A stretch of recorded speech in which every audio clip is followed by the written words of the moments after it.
hoje aqui no Líderes Futuristas, que é um programa que conta inspirações, cases de sucesso.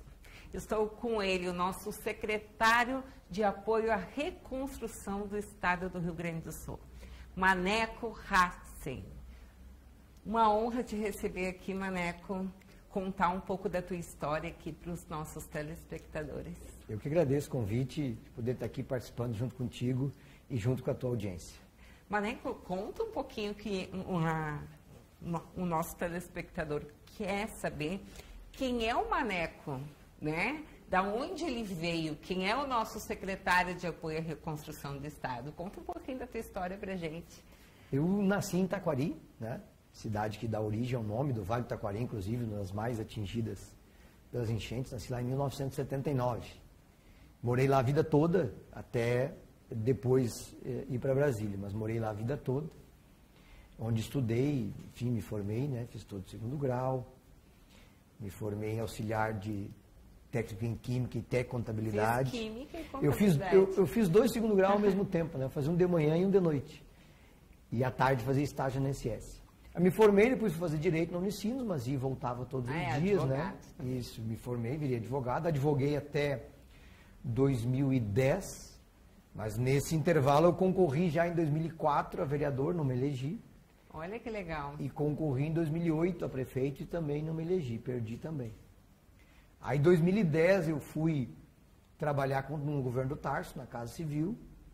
Fiquei até 2012, quando concorri aí a prefeito de Taquari e ganhei, né? Então fui prefeito da cidade de 2013 até 2020. Depois fui presidente da FAMURS, que é a Federação dos Prefeitos, dos Municípios, né, do Rio Grande do Sul, né, que congrega os 497 municípios do estado, bem na pandemia, né? Como que nasceu, né? Maneco? Conta pra gente como que nasceu essa vontade de entrar pra política. Na verdade, eu nasci dentro dela já, porque a minha mãe e meu pai, os dois muito envolvidos, né? Ah, sempre tem uma Sempre, histórica, às vezes, né? A minha mãe do PT, né? Uhum. Professora, militante do CEPERS, e o meu pai do PDS, da antiga Arena ainda. Olha que legal. Então, um de cada lado. Inclusive, era o único motivo que os dois discutiam dentro de casa, era pela divergência política. É. Mas aí acabei, não só eu, como meus irmãos também, a gente acabou todos seguindo a minha mãe, né?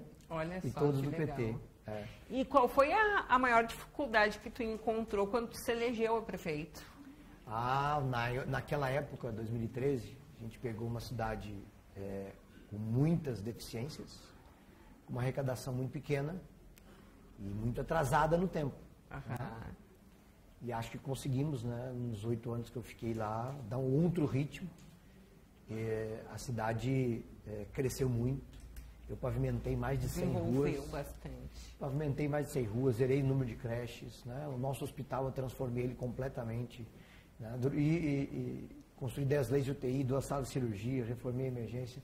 Enfim, uma cidade com um orçamento pequeno, a gente conseguiu. Sabe que em 2013 eu era assessora do Ciro Simone e tu era um dos prefeitos que mais buscavam recursos para a saúde, né? Inclusive, as primeiras obras no hospital lá de reforma da emergência foi conveniada com o Estado, né? Olha que bacana. Na época do Ciro secretário, exatamente. Né? Que, por sinal, foi um maravilhoso secretário da Saúde do Estado. Então, os 8 anos da prefeitura, assim, foram muito desafiadores, mas muito proveitosos, assim, né, de resultados. Tanto que saí da prefeitura com mais de 90% de aprovação. Então, o vice elegeu o prefeito e assumiu logo em seguida. Olha que legal, foi o teu vice que assumiu de prefeito, tu botou um sucessor. Isso. Olha que bacana, né? Um mandato com muito trabalho, dedicação, mexeu muito no desenvolvimento econômico do município, né? E o reconhecimento da população, das pessoas sempre vem, né, Maneco? Mas conta pra gente como que depois desse mandato, prefeito, 2 mandatos, só não ficou porque não podia mais, né? Você veio a deputado. Antes disso, eu fui presidente da FAMURS, né? Porque foi bem na pandemia. Eu gosto de destacar sempre. Olha que bacana. Porque toda a pandemia, desde o início até praticamente o fim, eu estava na presidência da FAMURS. Em um momento como este agora da tragédia aqui no Rio Grande do Sul, aquele também foi um momento muito desafiador, né? E eu fiquei na FAMURS até depois que saí da prefeitura, o mandato da FAMURS, quando o prefeito é de último ano, ele segue por mais 6 meses depois, né? Então, na verdade, eu encerrei o trabalho com as prefeituras já 6 meses depois de ter saído da prefeitura de Taquari, quando eu estava, então, na FAMURS. Conta pra gente, Maneco, o que faz o presidente da FAMURS? Ele é o grande representante dos 497 municípios, né? A FAMURS também é composta por 27 associações regionais e ela é como se fosse uma entidade de classe para defender o interesse dos municípios. Por óbvio que no momento como aquele da pandemia, em que nós tínhamos no governo federal um presidente que abandonou os municípios, os estados, né? A gente acabou assumindo aqui no Rio Grande do Sul um protagonismo maior do que o normal, justamente pelo momento, né? Então foi um período assim de reuniões quase diárias, em que a gente conseguiu unificar os municípios do Rio Grande do Sul, a gente conseguiu amenizar muito daquilo que estava acontecendo naquele momento, né? E ajudar muitos municípios a poder superar aquele desafio e dialogar com o resto do Estado, né? Não só com o governo do Estado, mas também com as entidades de classe, empresariais, trabalhadores, enfim, que todo mundo muito preocupado com aquele momento. Né? Foi um momento desesperador para os prefeitos, né? Uma doença que ninguém sabiam de onde veio, mas não sabiam como combater, né? E aí tu imagina isso, tu dialogando com 497 prefeitos e prefeitas, com cidades com realidades e tamanhos diferentes, e cada um também com uma opinião diferente. Né? Na medida que tu não tinha uma orientação... Opinião e dores diferentes, isso. Né? Mas assim, foi uma experiência, né, muito marcante. Aí depois da FAMURS, aí eu concorri a deputado, né? Fiquei de suplente, fiz 34.500 votos. Muito voto. Bastante, só que a nossa régua ficou mais elevada. Eu falo para as pessoas, tu colocar 100 pessoas dentro de uma sala é muito difícil.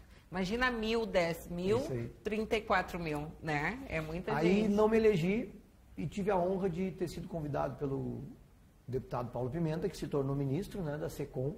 Fui convidado para ir para lá junto com ele e fui. Fiquei lá 1 ano e 5 meses até as enchentes, né? Só contar uma historinha, porque eu, em 2008, não me elegi prefeito, né? Obviamente fiquei muito triste. Mas hoje, depois do período passado, eu tenho convicção de que naquele não era o momento para mim me eleger. E que eu não teria feito um bom mandato em 2008 como eu fiz em 2013. Que aí eu estava mais experiente, mais maduro, tinha uma equipe, né, mais organizada e mais qualificada.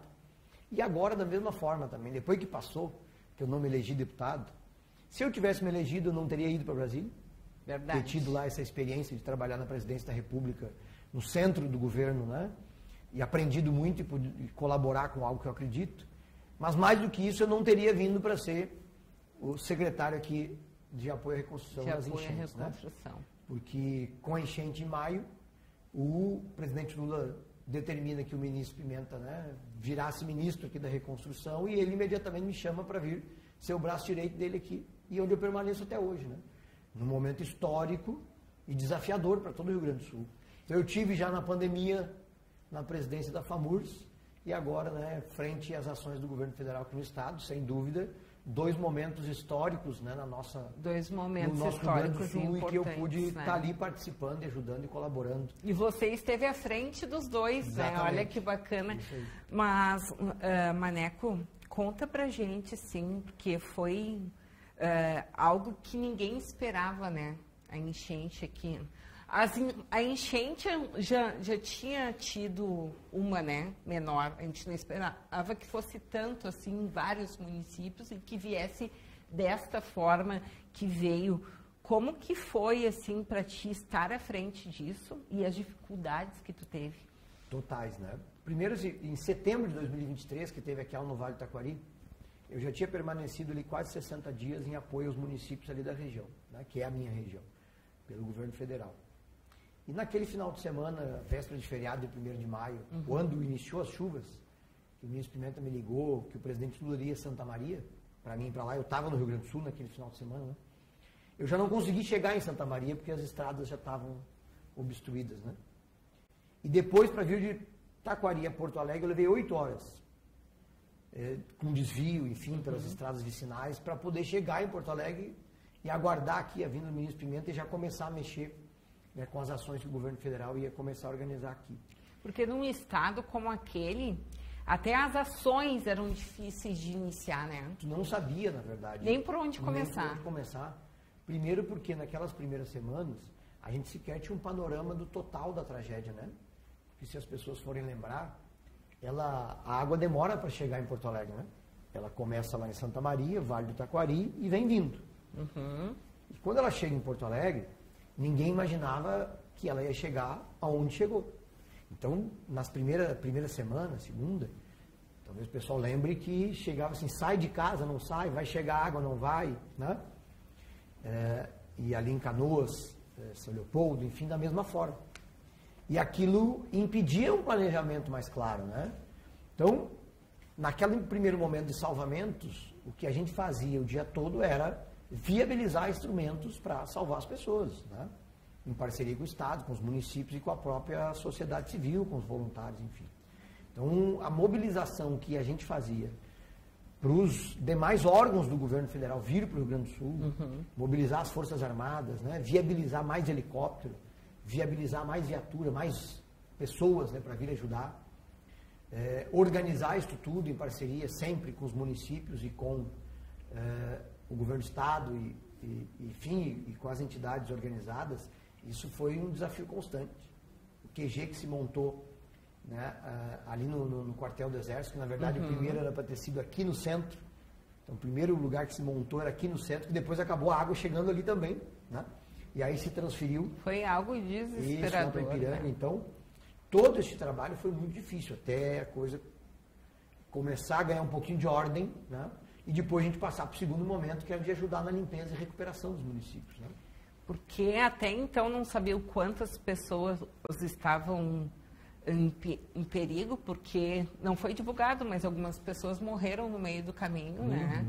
Então foi algo desesperador, e para quem está à frente disso é um compromisso tremendo com a sociedade, né, do nosso estado. Sem dúvida. Nós chegamos ali naquele período de maio a setembro, nós chegamos a trabalhar todos os dias, de segunda a segunda, sem ter hora para começar e sem ter hora para terminar, né? E qual foi o aprendizado que tu levou disso? Muito, né? Primeiro, assim, eu renovei a minha esperança assim, na sociedade, nas pessoas, né? O grau de solidariedade que a gente enxergou ali, presenciou. As pessoas ajudando. Não só do Rio Grande do Sul, né? Mas a ajuda veio do mundo todo. Nós recebemos ali toneladas e toneladas, milhares de toneladas de doações do mundo todo. Então, primeiro, assim, a gente recuperar a esperança no ser humano, porque às vezes a gente desanima um pouco, né?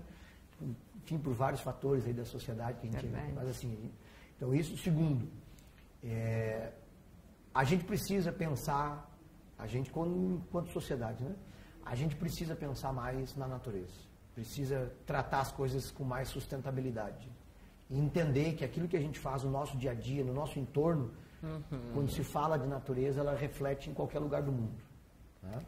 Se a gente não ter mais responsabilidade, a tendência é esses episódios se agravarem e se tornar mais comuns. Porque às vezes em algum local tinha natureza, vão lá, arrancam tudo, botam um prédio, né, gente? Sabendo que ali o espaço natural das coisas não era um prédio, né? E isso também mexe, né? Muito, né? E às vezes a gente, naquela ânsia de criar o desenvolvimento, né? De produzir riqueza e enfim, de crescer, a gente acaba, não, mas é só aqui. Aí o outro fala, não, mas é só ali. E aí esse conjunto de pequenas coisas não nos traz a segurança que a gente deveria ter, né?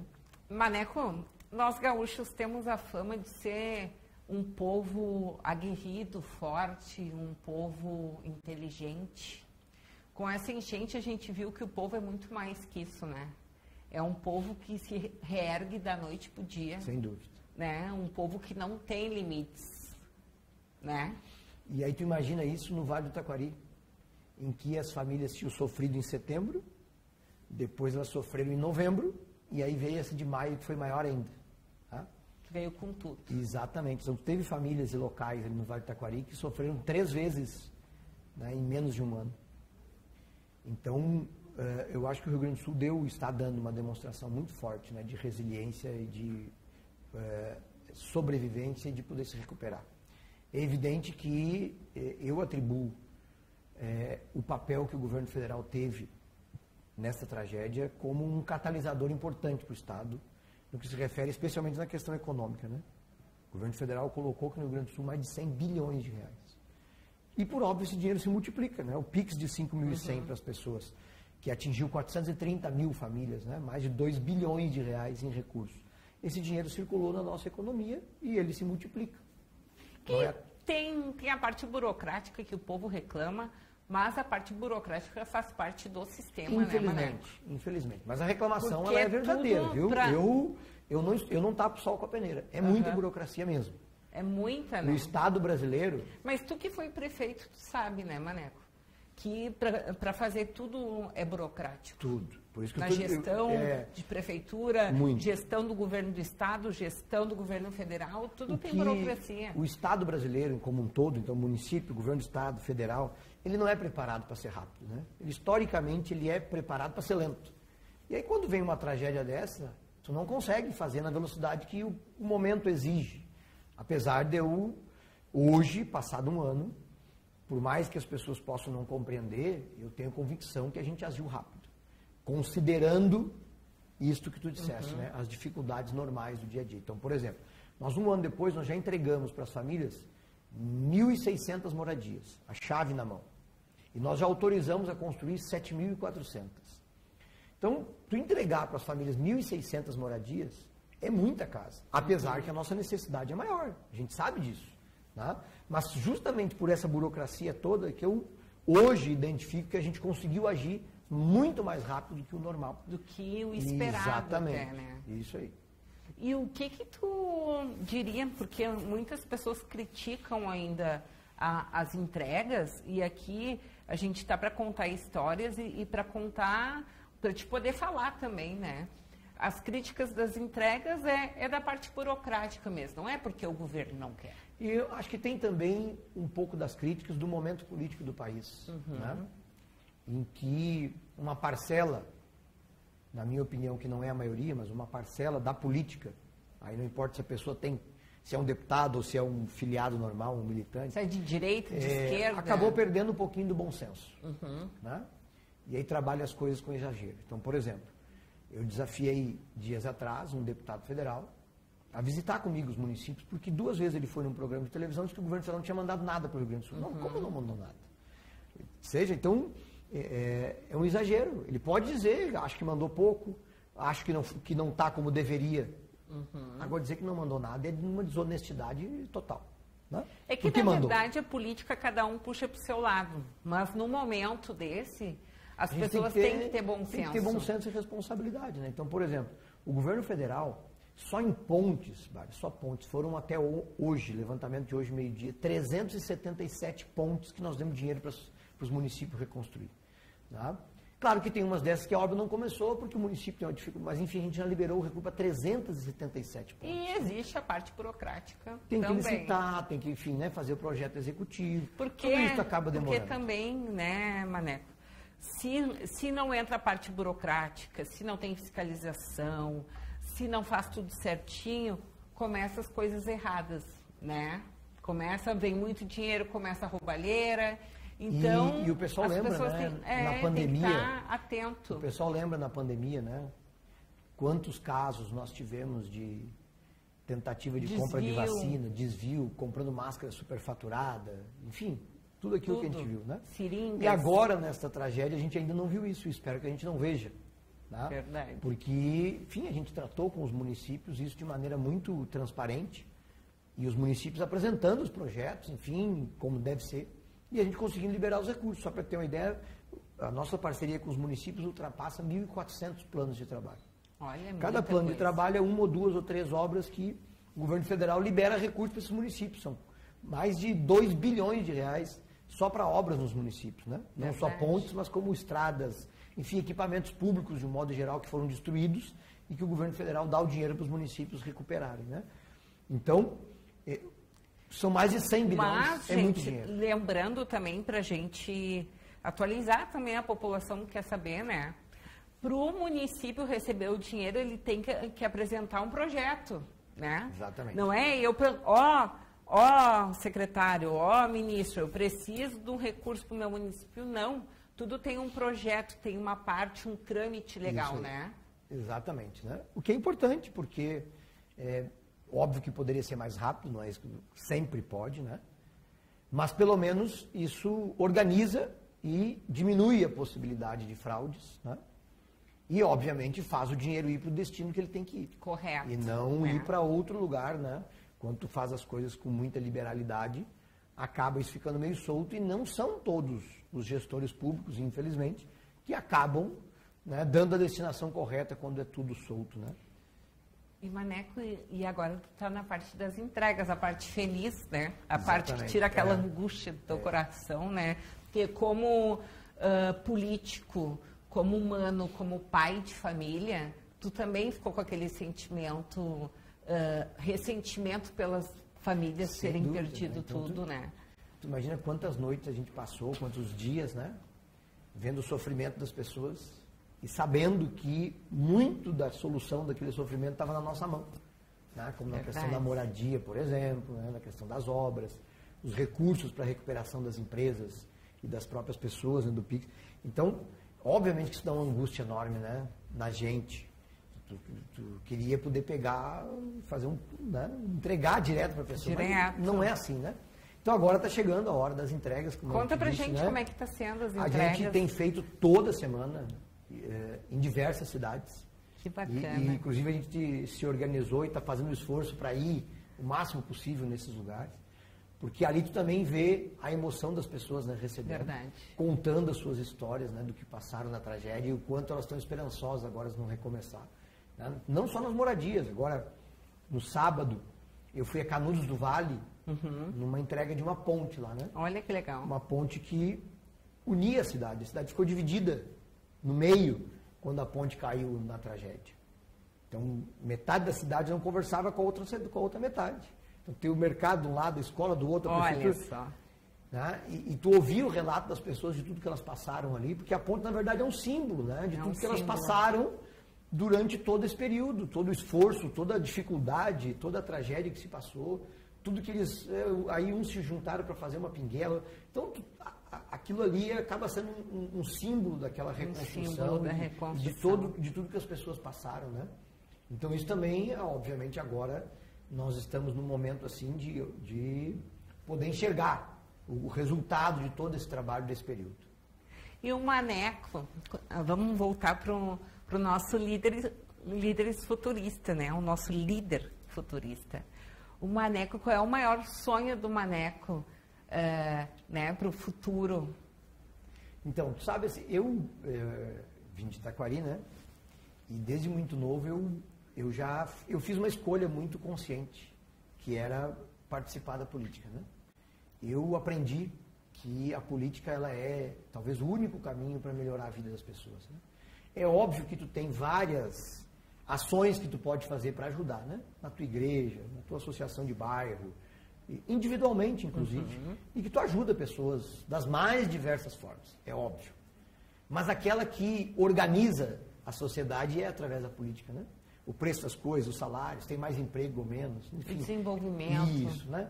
Tudo passa por dentro da política. E também aprendi desde muito novo que normalmente as pessoas más não querem que as pessoas boas participem da política. Então, tu tem que ter, né, muita persistência. Foi isso que eu construí dentro de mim nesse período, quando eu tomei a decisão. Mas a decisão inicial era de ser prefeito da minha cidade. Né? Isso eu sempre tive essa comigo. Bom, e aí a partir dali, quando me elegi e consegui fazer um bom trabalho, inclusive superior ao que eu imaginava, né? Eu vi também que podia dar outros passos, né? E podia continuar ajudando. Mesmo não tendo me elegido deputado, eu volto a dizer que ter ido para Brasília foi muito gratificante, né? Porque é uma escola também. Fui trabalhar com o presidente Lula, com o ministro Pimenta, pessoas que eu acredito, num projeto que eu acredito, né? E no centro do governo, podendo dar opinião sobre as coisas, né? Podendo ajudar a construir aquilo que depois reflete no país inteiro. Né? E a vinda aqui também para trabalhar na frente das enchentes, primeiro dando suporte para o ministro Paulo Pimenta e depois assumindo aqui. Isso também é um desafio enorme. E que eu sei que muito do trabalho nosso está refletindo no dia a dia das pessoas, né? Então, essa decisão que eu tomei lá ainda muito novo, com 15, 16, 17 anos, fez com que eu me motivasse, preparasse para ir para a política. Processo, né? E gostaria que mais pessoas também participassem, né? A política só vai melhorar quando todo mundo participar. E participar com bom senso, né? Participar sabendo dialogar, sabendo que as pessoas têm opiniões diferentes, né? A gente diverge dentro da família da gente, não vai divergir na política, né? Verdade. Então a gente tem que aprender a conviver com isso também. Aprender a saber que nem sempre a gente tem razão em tudo. E o que te inspira? São as pessoas? O que me inspira mais, a partir de quando eu me tornei prefeito, ali acho que a inspiração mudou. Porque antes eu tinha desejos, sonhos, né, ideias, né? E queria colocá-las em prática. Depois, quando virei prefeito, tu começa a enxergar as coisas acontecendo. Né? Que ali tu tem condições de fazer, desde a pavimentação de uma rua, uma escola melhor. A prefeitura é como se fosse uma empresa, né? Sem dúvida. A empresa está crescendo, está gerindo. Isso aí, né? Com o objetivo de melhorar a vida da tua cidade, né? E aí quando tu começa a enxergar os resultados e ver a felicidade das pessoas, aquilo ali se motiva mais ainda. E tu vê que é possível fazer diferente, né? E a minha gestão lá na prefeitura de Itacoari, eu não tenho dúvida que ela foi muito boa, eu falo isso com absoluta tranquilidade, né? Até porque a população também reconheceu, de fazer coisas que ninguém na cidade imaginava que pudesse ser feito. Tá? E a gente trabalhando, né, sonhando e conseguiu fazer. Então eu acho que isso também é possível em outros locais, da gente fazer diferente, fazer bem feito e produzir resultados diferentes para as pessoas, né? Porque as pessoas têm esperança na política, por mais que elas não gostem. Não é à toa que todo mundo vai votar, todo mundo acredita em alguém, mesmo às vezes brabo, mesmo às vezes, né? Mas enfim, as pessoas têm. E a gente tem que renovar essa esperança nas pessoas com resultados. E, na verdade, a política, todo mundo tem que aprender a gostar um pouco da política. Até quem tem pavor da política, porque a gente já nasce respirando o que é a política. Quando a gente liga a água, quando a gente toma um banho, exatamente, né? A gente está falando de impostos, a gente está falando de política. Então, tudo no mundo gira em torno da política. Maneco, deixa um recado aí para o nosso povo de casa. Um recado de motivação para o futuro. O que tu acha, o que vai acontecer com o nosso Estado? O que tu acha que vai acontecer com o nosso Brasil no futuro? Deixa um recado aí para o povo. Primeiro, eu não posso falar diferente nesse momento sem ser, né, completando aí um ano da tragédia aqui no Estado, nesse mês Passou muito rápido, né? Muito rápido, ainda mais para mim que nunca parei. Passou muito rápido, né? Mas eu acho que o Rio Grande do Sul deu uma demonstração de união, de resiliência, né? E de muita persistência. Eu acho que isso tem que ser levado para a nossa vida, no nosso dia a dia, né? Por mais que a gente sofra, que a gente tenha tombos, por mais que a gente tenha dificuldades e às vezes, inclusive, não alcance determinado objetivo naquele momento, a gente tem que continuar persistindo, tem que continuar acreditando e tem que continuar avançando e entendendo que o nosso individual, ele colabora para um coletivo melhor. Verdade. Né? E eu acho que é esta lição aí que eu tento tirar dessa tragédia, né? Por mais que a gente tenha sofrido, por mais que a gente tenha caído, por mais que a gente tenha tido muitas dificuldades e ainda tem, a gente com muito trabalho está conseguindo passo a passo se recuperar e eu imagino que isso deve acontecer para sempre, né? A gente sempre procurar avançar e levantar do tombo que levou. Tá? E eu imagino que o Rio Grande do Sul tem um futuro brilhante pela frente. O nosso estado é um estado com muitas coisas positivas. Muita riqueza, muita geração, né, de dinheiro. E o Brasil mais ainda, né? O Brasil mais ainda. Falta a gente confiar um pouquinho mais no país. Nesse ponto, o presidente Lula não tem ninguém igual a ele, né? De valorizar o Brasil, de dizer que aqui no Brasil tem as coisas boas, de dizer que aqui no Brasil a gente tem condições de ser uma potência e que a gente pode, sim, liderar a região e ajudar a liderar os problemas do mundo, né? Acho que nesse ponto o presidente Lula também é exemplo, né? Por assim, tu sente o brilho nos olhos dele quando fala do Brasil.